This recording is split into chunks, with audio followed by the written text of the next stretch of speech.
राधे राधे, जय श्री कृष्णा। आज की इस वीडियो में हम बात करेंगे कि मान लीजिए यदि श्राद्ध पक्ष में या श्राद्ध के समय ही आपको पीरियड आ जाते हैं तो आप उस समय में श्राद्ध कर्म कैसे करते हैं, उसमें ब्राह्मणों को भोजन कैसे कराएंगे। यह सब एक सवाल महिलाओं के लिए बहुत कठिन है। तो उसका जो उपाय है उसकी जानकारी के लिए मैंने यह वीडियो आपके लिए बनाया है। तो वीडियो को स्किप मत कीजिएगा ताकि आपको पूरी जानकारी प्राप्त हो सके।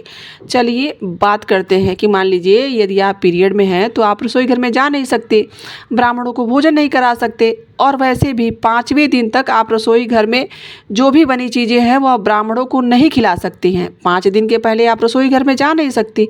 तो ऐसी स्थिति में आप क्या करेंगे कि आपका श्राद्ध भी पूरे निष्ठा से हो जाए और आपको कोई समस्या भी ना हो। जैसे क्या करेंगे कि आप वहाँ से किसी, मान लीजिए यदि कोई घर में दूसरा करने वाला है तब तो चलिए ठीक है, आपकी समस्या का समाधान ऐसे छुटकारा हो जाएगा, एकदम आराम से आप बैठे रहिए, आपके घर में कोई और कर देगा। परंतु मान लीजिए आपके अलावा कोई करने वाला हो नहीं, या फिर आपके कोई सहयोग करने वाला हो नहीं और आपको श्राद्ध कर्म करना ही है, तो आप क्या करोगे। ऐसे में आप अच्छे दुकान से मिठाई मंगवा लीजिए, फल फ्रूट या फिर ड्राई फ्रूट इत्यादि मंगवा लीजिए, और उसके बाद आप अपने पूर्वजों के निमित्त आप हल्की चीज़ों का जो भी चीज़ें हैं उन्हें मंगाकर और फिर आप उन्हें ब्राह्मणों को खिला सकते हैं। देखिए, जब भी आप श्राद्ध में कुछ करते हैं अपने पूर्वजों के लिए या तिथि करते हैं तो आप उस समय प्रयास कीजिए कि आप कोई भी ऐसे तुच्छी उच्ची चीज़ें ना करें या फिर ठेले से कोई चीज़ ना मंगा लें। आप उस समय मान लीजिए कि हमारे पूर्वज हमारे लिए इतना कुछ कर कर गए हैं तो हम उनके निमित्त यदि कुछ करने जा रहे हैं तो पूरे खुले मन से कीजिए। जितनी आपकी श्रद्धा हो, जितनी आपके पास शक्ति हो, आपके जेब में जितना धन हो, उस हिसाब से आप खर्च कीजिए। आपका व्यवहार बिल्कुल ऐसा नहीं दिखना चाहिए कि भाई हमारे पास है ही नहीं, हो उसके पश्चात भी।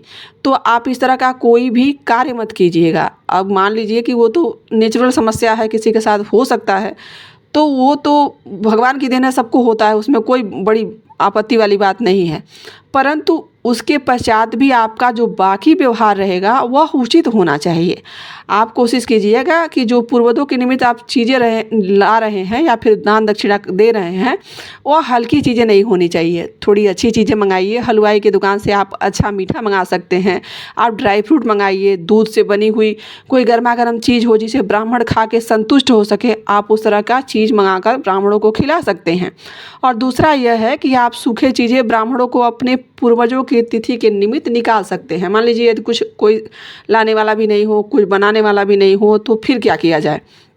ऐसे में सीधा जिसे बोलते हैं आप सीधा निकाल सकते हैं। आप 2 ब्राह्मण खिलाना चाहते हैं, 5 ब्राह्मण खिलाना चाहती हैं, उनके निमित्त आप पूरा जितना राशन होता है उतना निकाल सकते हैं। जैसे दाल चावल आटा आलू जो भी आप बनाने में जितना सामग्री यूज करती हैं उसमें प्रयास कीजिए कि वह सारी चीज़ें आप ब्राह्मणों के निमित्त निकाल दीजिए। अपने पूर्वजों के लिए निकाल रही हैं, आप ब्राह्मणों को दान बाद में करेंगे, पहले आप अपने पूर्वजों के लिए निकाल रही हैं। तो आप इस प्रकार भी इस समस्या से छुटकारा पा सकती हैं।